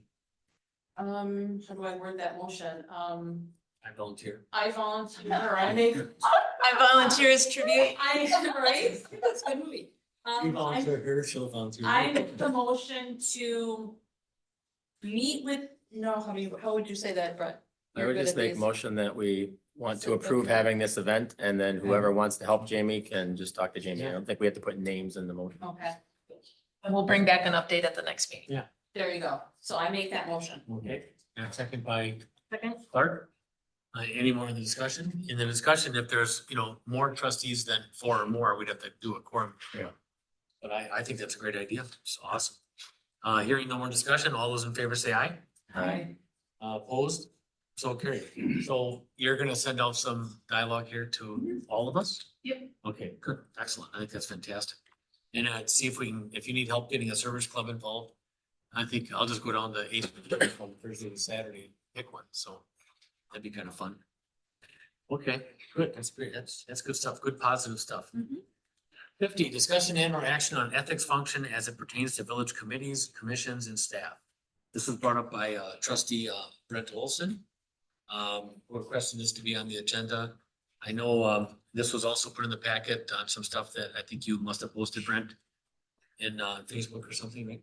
Yeah, so I guess a couple things with that. So this has been asked of me. So as far as my request for this to be on the agenda tonight, it was simply the email that was attached. I know a local media outlet wrote an entire article about this and credited several quotes to me. Just for the record, I wasn't part of that article. I had no knowledge of that article whatsoever until after it happened. And most of those quotes are attributed to Facebook posts over the last 6 months. So I didn't by any means contact them and try to, make this larger. I'm also not exactly sure how my Facebook post ended up on the packet. That wasn't part of my request or wasn't part of anything to do with what my intention was tonight. I asked for it to be put on. Okay, I mean, it's on Facebook. It's the entire public got it, but I didn't get it. I'm not on Facebook. And so I got the one line request for the agenda, but I'm not on Facebook, so I didn't see this. And when I did see it, I had some questions, you know, so and I know you kind of dissolve them in a little bit later, but some of the stuff that you've been hearing is conflicts of interest and secret meetings. I mean, maybe this ain't the place to bring that up, but I'd love to hear about them. And I wish they would have been brought up if people actually brought up conflicts of interest or secret meetings. So I think, I guess my intention for tonight was similar to what kind of Katrina talked about with the farmer's market. I think this is a very large topic that will get us down 17 different, holes as far as discussion. I guess my thought process for tonight was just answering two questions: does the board have general interest in potentially exploring some sort of process? And then the second part being through what means, whether it go to like the Finance and Human Resource Committee, whether President Maloney wants to call a committee of the whole. I just want to make sure that before we would look into it, have a committee, put a bunch of work into something that potentially the board would look at and approve, is that the board has at least some sort of a general interest before we ask the committee to do a lot of work. I would absolutely have interest in this, definitely, and I definitely think it would be HR. I think it belongs in HR. I mean, finance not so much, but HR. I can't imagine a different committee or commission that it would fall under to try to establish, 7 or 9 commission members. Yeah, right. To establish, a whole different group to come in and do this. I mean, so it's gonna be a little difficult to have board members on this committee or commission ruling on this, depending upon what's all happening or what's get brought up. But at least it's a start. At least it's a start in a discussion. And where citizens can have involvement in what that looks Absolutely. like. I mean, everything I get, and I get I don't get a lot, but I bet I get 2 or 3 things a week.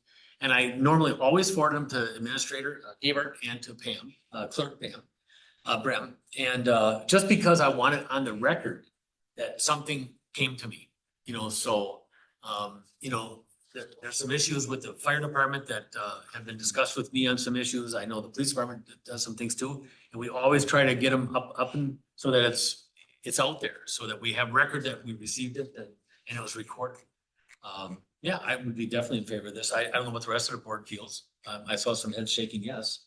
So, yeah. I think ethics is always a good discussion, and I think it's something that should be done quite often. So does this go back then to, if there's a motion and passes, it goes back to HR and they just talk a little bit about what that entails? Getting it set up. What were you kind of? I mean, someone's gotta look at what they want that to look like, does it need to be an ordinance? What kind of process do they want? I mean, different municipalities do different things. So I just probably start with some sort of forming a framework for it, bring it back to the board for feedback, I would presume. Probably end up going back for some additional reworking after the board kind of sees it. I mean, it's gonna be a process. It's not gonna happen tomorrow. It's probably gonna take a decent amount of time. But I guess we have to start somewhere. I agree. Jamie? Anything? Jump in? No? Go ahead.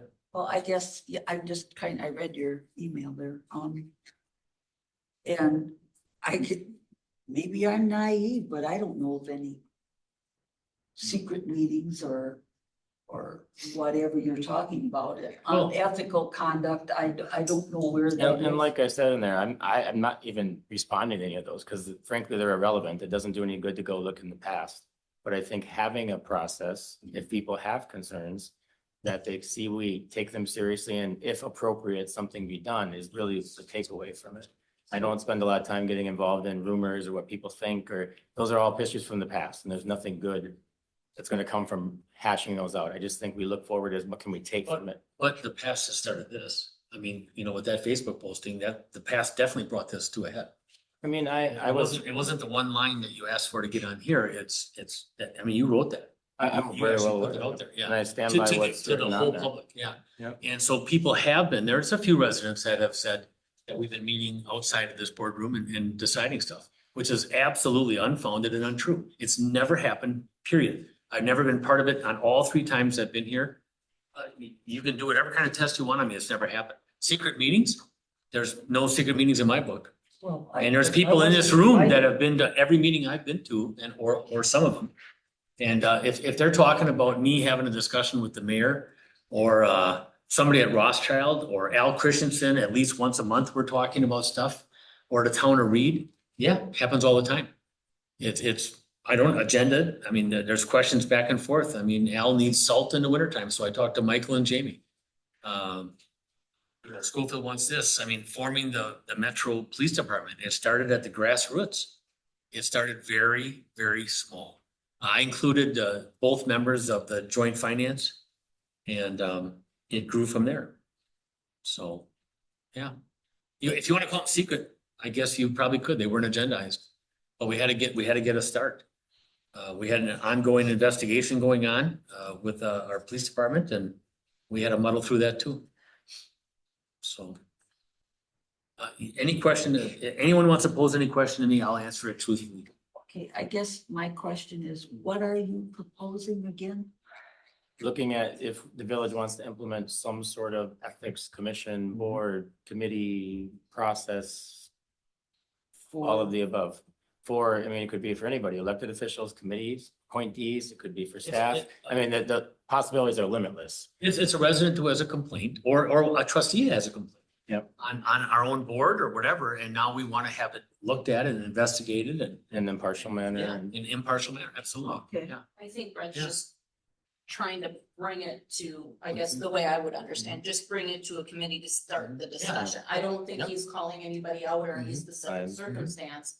I think he just like that discussed, is Yeah, what I'm getting. again, a lot of the accusations that I heard were very vague and I didn't ask questions because frankly, I don't want to say I don't care, but I don't care. It's the past. It doesn't do Some anything. things I have no idea. But if about. there's something that we can do to be more transparent with the public and let them feel as though they're heard if they do have concerns, I Okay, think that's important. I also think it's important if accusations are made that aren't true, that we have an entity that clears the name of somebody who's being accused of doing things that they're not doing. well, yeah, they can't be vague about, Yeah. you're unethical, no, why am I unethical? And there'd be, some sort of requirements as how that's reported. and- You're never gonna dissolve everything. I mean, there's gonna be stuff that's just pounded on social media.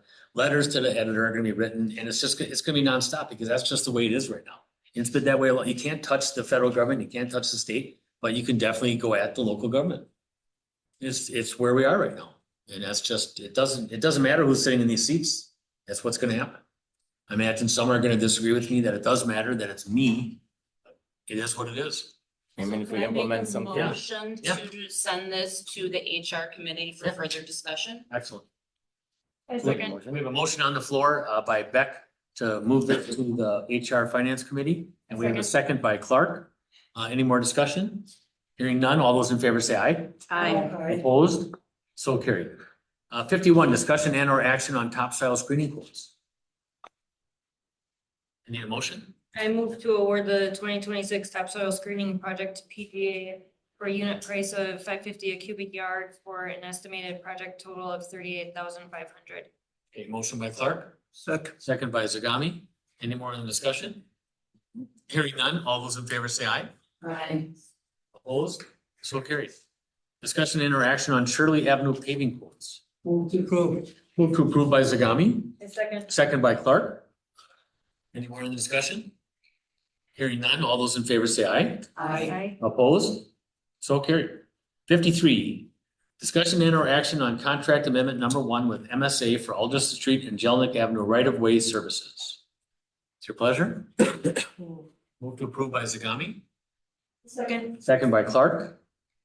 Any more on the discussion? Can I just have? Yes, go ahead. And this is, just remind me, it's because we don't have staff to be able to oversee that project. Do they have open positions right now? So this was for the right of way services, so Okay. we don't have anyone on staff that is, I guess, I would say the experts in right of way negotiations, and also your state law kind of has you use a third party so that it's. Yeah. I'm Cutting like out. transition. Yep. Yeah. Yep. It's always been hired out with the other consultant to do it. But then on your other question, we I should have mentioned this during my report. We did have an interview last week for the engineering technician position, and we have another interview tomorrow for that position as well. Excellent, Awesome. excellent. Thank you, Pam. Okay. Anything else? No more discussion? Hearing no further discussion. All those in favor say aye. Aye. Opposed? So carried. We've got the 3 right away done, right? Yeah. Okay, because we're Kennedy and then the other three. Okay, thank you. Discussion and or action, 54, discussion and or action on change order number 1. For Algerson Street and Jellinek Avenue project. I move to approve. Move to approve by Clark, I second. second by Beck. Any more in the discussion? Hearing none, all those in favor say aye. Aye. Opposed? So carried. 55, Well for Safe Drinking Water Loan Program Financial Assistance Agreement Amendment number 1. I move to approve the financial assisted agreement with Amendment 1 with the Department of Natural Resources for well number 4 PFAS treatment project. Motion by Ermeling, second by Zagami. Anything on the discussion? Can you kind of talk us through this one, Mike? Yeah, thank you. So when we originally had our safe drinking water loan, we had essentially a 50% principal forgiveness, so the DNR would give us the loan for the full project cost of 2.8 million, and we would be responsible for only paying back 1.4 million of that loan. Then over winter, we started getting calls from the DNR that, hey, we heard you're getting class action lawsuit money, and if you're getting that money, we're gonna reduce your loan amount because you shouldn't be double dipping. As we start working through those conversations, then the National EPA, Environmental Protection Agency, started contacting the state saying, we gave you this money for emerging contaminants treatment. How much is left in your bank account? You're supposed to be spending it. So then the state of Wisconsin came back and said, but we're also going to be needing to spend down our EPA money, so we're gonna move principal forgiveness up to 70%. So at the end of the day, I don't know if I have the calculation in here because it got to me on Friday. Essentially, yeah, okay, on page 317 of the packet, they are reducing our eligible project cost by the 263,448, which they deemed was money we're getting from the lawsuits to offset. But our principal forgiveness at the new rate is still 1.79 million instead of the 1.4 million. So we're getting 300 and I don't know, a little over an additional $300,000 in principal forgiveness for the project. So Okay. Back and forth. Are we good? Lisa, Katrina? Yeah. Good? Yeah, so my one question is, so we're getting more money? I mean, essentially, they're giving us more money as a loan forgiveness. Yep. Is there money we borrowed that's going to be spent somewhere else now because we are not covering this project, it has to go somewhere else? No, this would have been, so this was all through the safe drinking water loan. So as we incur costs on this project, we pay for it with our money. And then we send a reimbursement request back to the DNR, and then the DNR gives us that money back. Okay. So. Any more discussion? Any more questions? Hearing none, all those in favor say aye. Aye. Opposed? So carried. 56, discussion and or action on Bellywood Avenue Water Main Replacement Project. It's your pleasure. I move to acknowledge no bids received on the Bellwood Avenue project and deferring the project until an undetermined date. Motion by Clark. Second by Olson. Any more discussion? Yeah, question, go ahead. Why we didn't get the bed, Michael? The feedback I got was the timeline was too tight. So I guess this goes back to just in general, we have utilities in Rothschild, and I'm working with Tim to devise a better system so that we can get going on design work sooner. Cause when we're notified in January to get survey and design done, I thought we went pretty quick. We had everything out for bid in May, which essentially was a 2-month design period. But Rothschild has a contract to have those roads paved in August, so all of our water main work was gonna need to be done essentially between now and the end of July, so. Too tight. There were 6 general contractors that all had the bid docs. They asked a bunch of questions. And then, last Wednesday morning, when we, the online bids now and you hit, the clock hit 0 and you see that 0 bids were received, you're a little bit of like, huh. And then we get the calls afterwards by people and they're like, oh man, if I would have known nobody else was bidding, I would have put my number in. And it's kind of like, well, then why didn't you? Yeah, yeah. So. Rothschild gonna hold off on, or no? No, I mean, and by the time we go back through the whole bidding process, we're in the middle of July, late Yeah. July, and Okay, I mean, I thought maybe the next year or something, so. yeah, I mean, Something so to tear all that up, yeah. hopefully the water main lasts another Okay. 1+ years and we do it again. Saying about lining it. We could look at lining, so for lining water main, you just dig up at the valves, so. Instead of digging up the whole, I think it's about a little over a quarter mile. Is that asbestos? No, it's cast iron. Okay. Um, why don't we put the date in there instead of undetermined, let's say next year. Well, so that's the problem is if Rothschild repaves the road. And now we go dig up the water main and replace it, we're paying 100% for that new road again. So that's why we try to coordinate this with them, so. We're already gonna be paying for the asphalt and the new road. We can get our utilities replaced underneath it and then they put the new road in. But if we go do it now as our project, we're responsible for restoring the road back as it I didn't was. say you do it now, I said put the date on it, when you're gonna bid it out. You wanna bid it out next year, put a date in. But if we. Instead of saying undetermined date. I think what you're missing is Rothschild is repaving that road this fall or later summer. So it's gonna be a brand new road for Brand new them. road when we have to tear it back up. So that project gonna be another 10 years, maybe? Correct, yeah, that's why it's undetermined. See how long it lasts. Because it wasn't originally even in the plan. Correct, and then they said, hey, we're redoing this road, it's like, all right, let's try to quickly get this Right. redone and. Good point. Okay. No more questions? Discussion, all those in favor say aye. Alright. Opposed? No. Yep, so carried, 5-1. Any attorney referrals? I don't think so. Administrative referrals? I don't think so. Remarks from trustees, Brent? Nothing. Nothing, Lisa? The only thing I would say is I think we have a lot of good discussion. I think different points of view is not necessarily bad, brings up Nope. new ideas. So I think it's excellent. New board members always good. That's the truth. For right now, until No. I say something that you Yeah, really it'll don't be like. fine. No, I don't, I just went first. Katrina? I would just say I was at the bike and ped open house last week or whenever it was.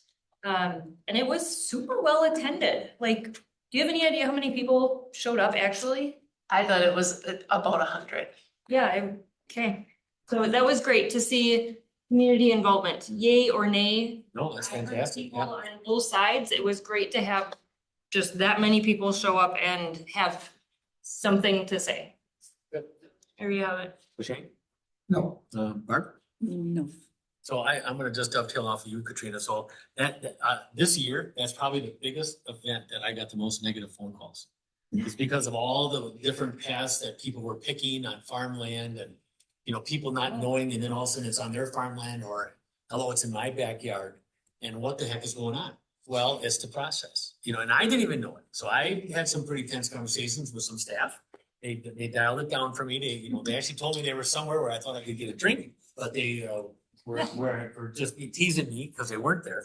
But anyway, but it was very well attended. And I've heard that now since then that neighbors I've had and other people, we had a gentleman walk in the neighborhood, very good. And to hear those kind of numbers and to hear that much community involvement, that's fantastic. That's exactly it. So I think when we do these events, we make it a bike and path day. Then bring them in on top of this, we might get about 300. I love hearing that So, from the yeah. community, so that's the I know, whole idea. That's exactly what it's about. I agree. All right, so that's about it. July, next meeting is Monday, July 20th, 6 p.m. Like the administrator was saying, we've got a Mountain Day meeting this Thursday. And I think Parks what Monday. Everything good? Thank you, everybody. Motion to adjourn. Motion to adjourn. By Beck.